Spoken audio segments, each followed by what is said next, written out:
Well, again, I didn't intend to make a second video. I'm sorry if it's annoying, but this is books 23 and 24. My video cut off again. I want to hopefully get through this quickly for you. Book 23 has to do with Patroclus' funeral. So Achilles wants to give Patroclus relief by giving him a wingding of a funeral. And there will be a fire and burn up the body in a pyre.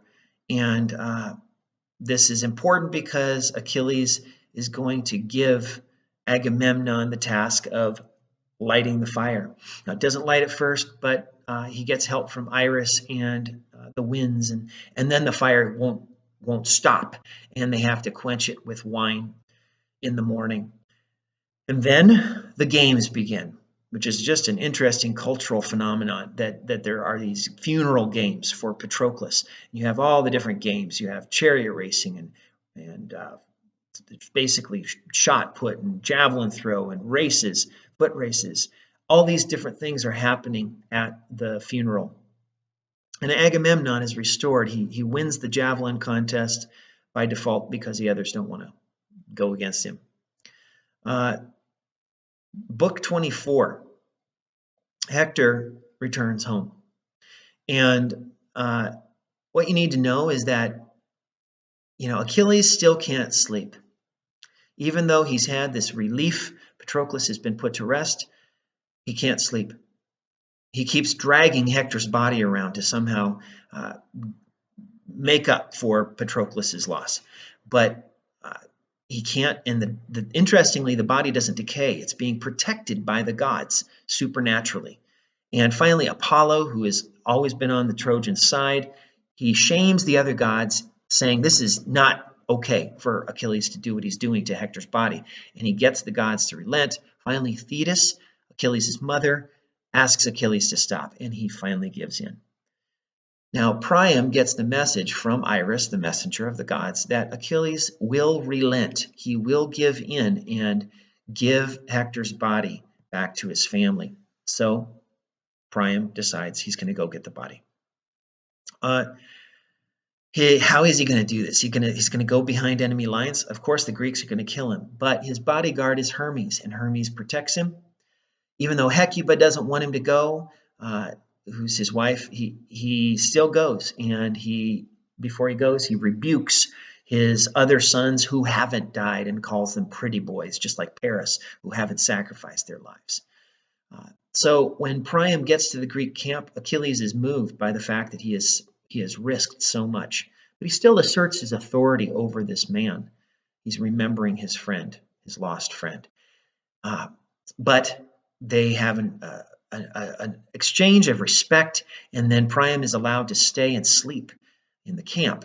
And then Priam is awakened before dawn by Hermes, who says, you need to go because if the Greeks discover that you're here, they will kill you. So Priam is able to return to the Trojan camp with Hector's body, and the last part of the book ends basically with Hector's funeral in Troy. Very interesting. You have the parallel funerals between Patroclus and Hector. Now, I want to just say a couple things. We talked about ekphrosis. That is a cultural element, and you need to know that Achilles had this magnificent shield made by Hephaestus, and it has these scenes on it.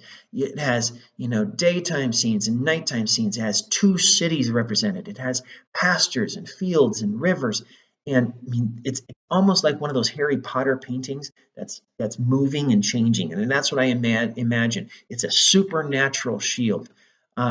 That's one cultural element that I want you to get out of this. And another is this respect for the dead, burying bodies. That had to happen in Greek culture, no matter which side you were on.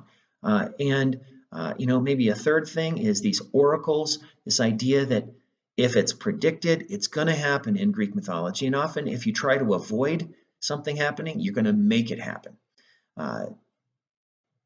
There is evidence of torture being an element in Greek mythology.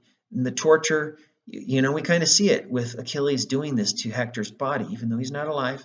But you can think of people like Tantalus who were in Hades and they couldn't eat and couldn't drink, even though the food and drink were so close.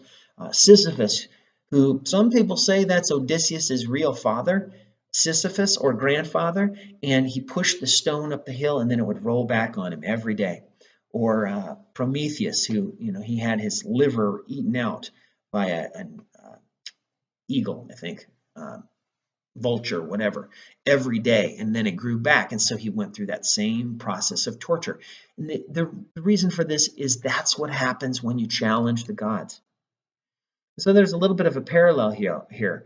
Hector challenged the gods. He's not a god at all. Achilles is half god. And when he challenged the gods, he paid a price, even if it was kind of in between his life and his death. So I hope that this has helped. So much to tell, so much we could study. Remember that you're always looking for patterns. So look for things that are repeated in this work and in the next one that we'll read too.